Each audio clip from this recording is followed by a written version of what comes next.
Olá pessoal, meu nome é Gerson, sejam muito bem-vindos ao nosso canal. Na videoaula de hoje a gente vai aprender como criar um servidor SQL Server juntamente com uma instância de banco de dados dentro do Azure. Essa videoaula de hoje, a número 2, faz parte de um conjunto de 4 videoaulas sobre Azure Basics. Vamos lá? Começando a nossa aula, então, exatamente de onde a gente tinha parado na aula número 1, que foi a dashboard de criação da conta no Azure. Você deve, então, clicar na opção Create Resource e logo em seguida, no ícone SQL Database, clicar na opção Create. Após clicarmos na opção Create, teremos acesso a este form de criação do Resource, ou seja, de criação do SQL Database, bem como a instância de banco de dados, servidor e instância de dados na mesma tela.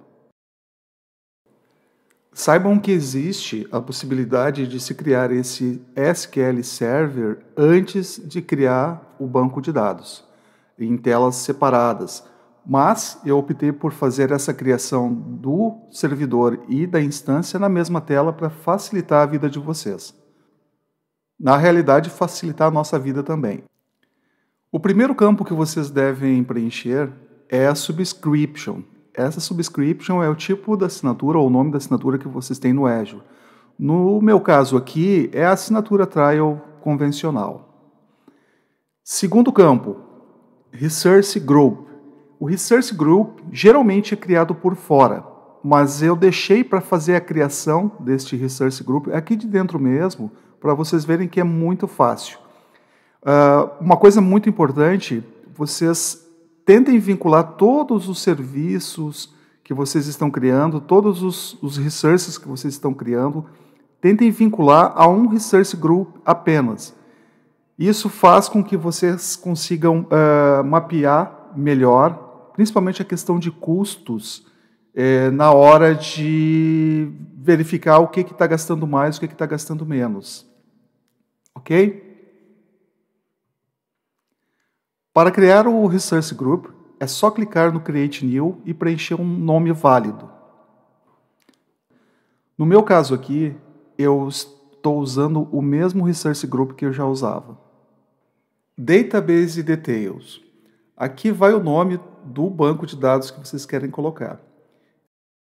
Eu já tenho uma colinha aqui com o nome de um banco de dados válido para o nosso exemplo desta videoaula. Servidor, ou server name. No nosso caso, a gente não tem criado o servidor e a gente vai fazer nesse mesmo form a criação deste servidor. Cliquem no Create Server ou Create New.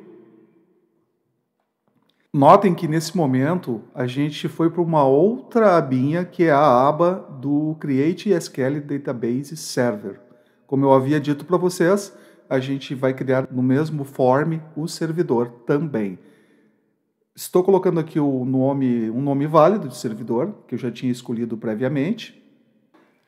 Nesse meu caso aqui, esta mensagem de erro que está dando é porque eu já usei esse nome num teste anterior a essa aula. Mesmo depois de ter apagado, ele fica reservado esse nome lá por um determinado tempo. Tá? Esse tempo a Microsoft não divulga, pelo menos a gente não sabe por quanto tempo ele fica lá. Mas já passou, teve casos comigo que já passou de uma semana e o nome ainda estava lá. Depois eu fui usar e ele estava disponível novamente. No campo Location, vocês podem deixar preenchido com essa mesma sugestão que a Microsoft nos fornece. Authentication método. Eu costumo usar a terceira opção, que é Use SQL Authentication, que é o nosso método de autenticação padrão. Né? Dando sequência, então, lembrem-se que no campo Server Admin Login, vocês nunca devem preencher com SA, até porque o Azure não vai aceitar que vocês usem a conta do SA. Ao invés disso, vocês devem criar uma nova conta para ser o próprio SA do banco de dados de vocês dentro do Azure. Tem uma conta aqui então de sugestão para vocês, juntamente com uma senha de sugestão. Mas como eu estou falando agora, é só uma sugestão. Vocês podem colocar o nome que vocês quiserem e a senha que vocês quiserem. Antes, então, de clicarmos no OK, na hora de criar esse SQL Database, a gente dá uma revisada para ver se está tudo preenchido corretamente. E daí sim, podemos clicar no OK. Após clicarmos no OK, a gente retorna para a tela anterior. E nessa tela anterior, a gente vai dar sequência ao nosso cadastro. Próximo campo, um dos campos mais importantes, né, do nosso cadastro aqui, da nossa criação, é o Workload Environment. Eu sugiro que vocês escolham a opção Development. Por quê? Por que essa sugestão? Porque aqui trata-se de um exemplo didático na nossa aula e vocês não têm a necessidade de escolherem o ambiente de produção. Vejam a diferença aqui, só no clicar e escolher Development, ele já vai trocar essa previsão de custo, né, nesse summary aqui. Notaram como caiu drasticamente o custo? Com isso, vocês também não vão gastar os créditos de vocês, né, que a Microsoft disponibilizou. Não vão gastar tanto dos créditos que vocês já têm. Seguindo, então, nesta opção Compute Storage, cliquem nesta opção aqui. Neste campo aqui, escolham a opção Basic. Notaram como diminuiu também sensivelmente o custo? É claro que no ambiente de empresa, né, no ambiente de produção, vocês vão escolher uma opção mais robusta, certo? Para o nosso exemplo aqui, não temos a necessidade de ter um ambiente tão porrada assim, tão robusto. E essa configuração aqui está de bom tamanho, vai funcionar bem. Neste campo aqui, Backup Storage, eu costumo colocar localmente redundante. Isso também ajuda a reduzir o custo, né, e sobrar mais créditos para nós testarmos outras opções do Azure. Seguindo, clicamos em Next, na opção Networking. No próximo campo, o método de conectividade. Clique na opção Public Endpoint. Lembrando que esse campo é muito importante, Public Endpoint, é a configuração que nos dará direito de acesso externo, tanto via web, pelo próprio Azure, ou via SQL Management Studio, por exemplo. O próximo campo é esse aqui, adicionar o IP corrente às configurações de acesso do Azure. Com isso, vocês conseguirão acesso livre a este endpoint aqui.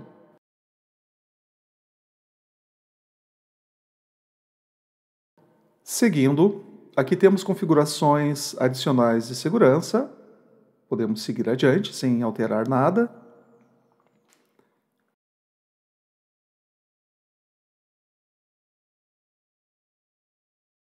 Aqui é outra aba que a gente não precisa alterar nada, a gente deixa tudo padrão.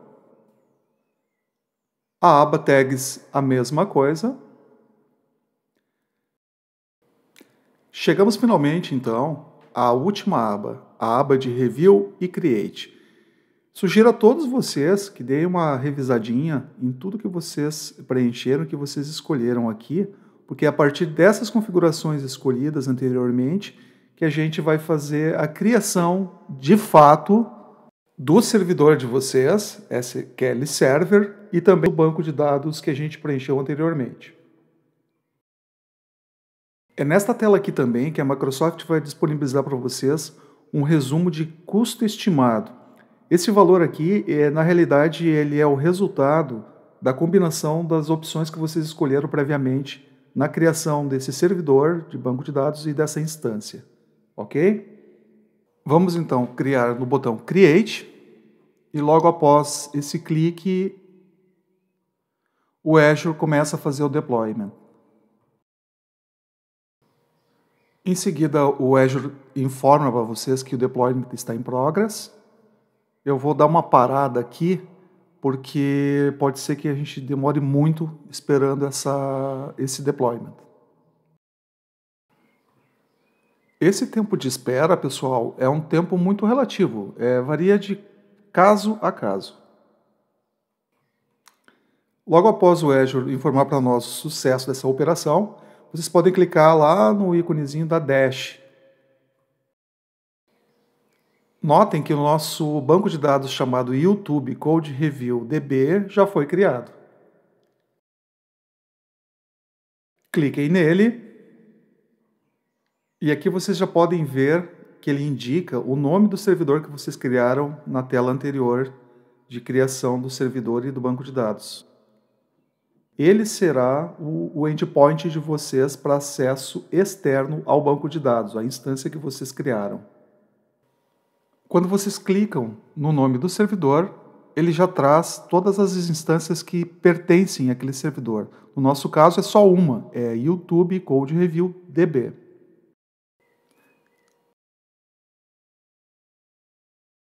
Vamos agora então ao momento mais aguardado. Vamos acessar externamente o banco que a gente acabou de criar. Copiem o nome do server name que vocês criaram. Abram o SQL Server Management Studio de vocês e preencham o campo Server Name. Não esqueçam que vocês não podem usar o login do SA porque o Azure não permite isso. Vocês vão ter que usar no login aquele nome de sugestão que eu dei para vocês. No meu caso aqui, o meu login é Azure SA e a senha é esta aqui que eu dei de sugestão para vocês também.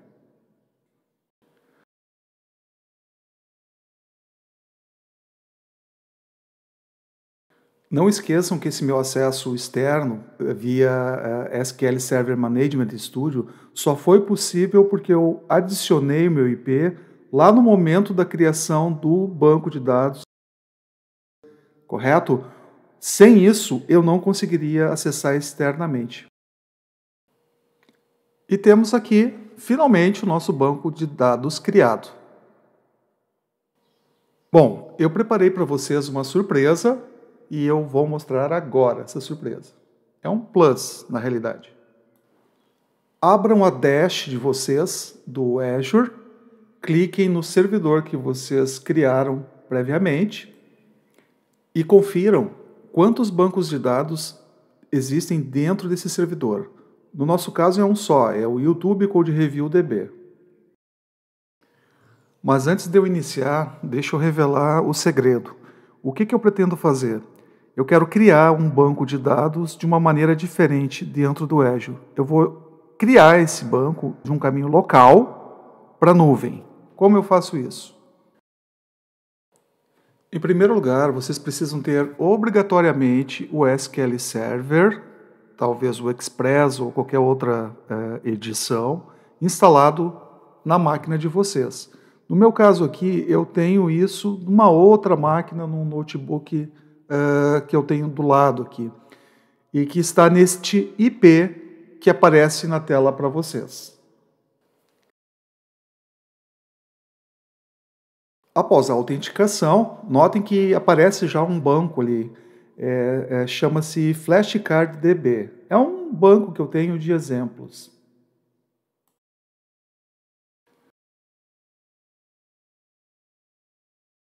O resultado final do nosso extra é passar este banco, uma cópia dele, para dentro do nosso servidor do Azure. Dando sequência, botão direito em cima do banco local, opção Tasks, cliquem em Deploy Database. Cliquem no botão Next.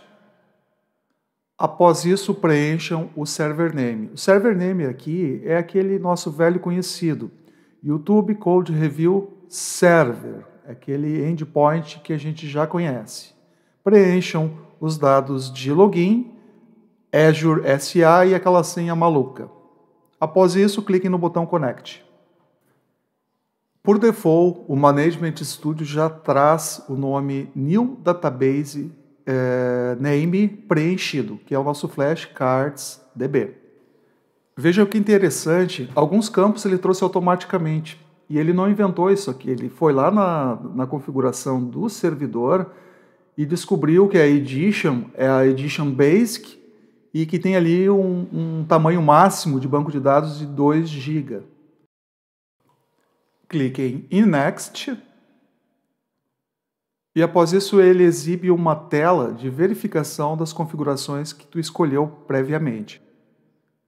Se você não estiver de acordo, é só clicar no botão de retorno e alterar a configuração que você deseja. Após isso, clicamos em Finish e ficamos aguardando a finalização da criação do banco local no Azure. Eu acabei de fazer um corte aqui porque a minha internet está relativamente lenta hoje. Então, vamos para a próxima etapa. Notem que o nosso banco foi criado com sucesso, está dentro do nosso YouTube Code Review Server. Estou abrindo aqui as tabelas que compõem esse banco e vou fazer um select em alguma das tabelas.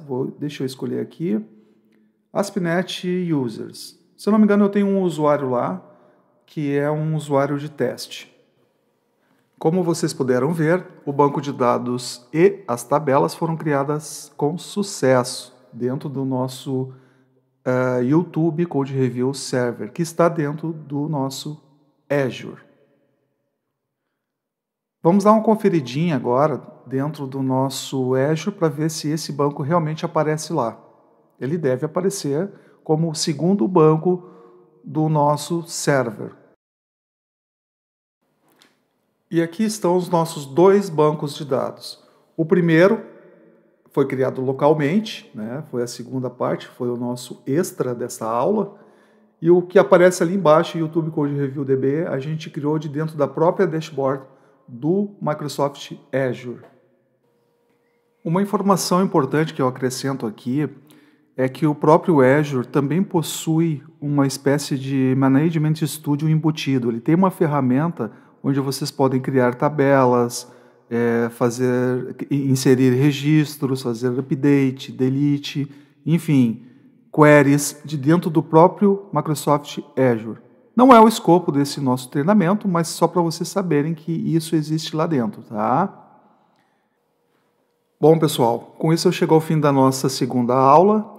Agradeço de coração por terem vindo até o fim deste vídeo. Quem gostou, deixa o like, né? Se não está inscrito no canal, é só se inscrever.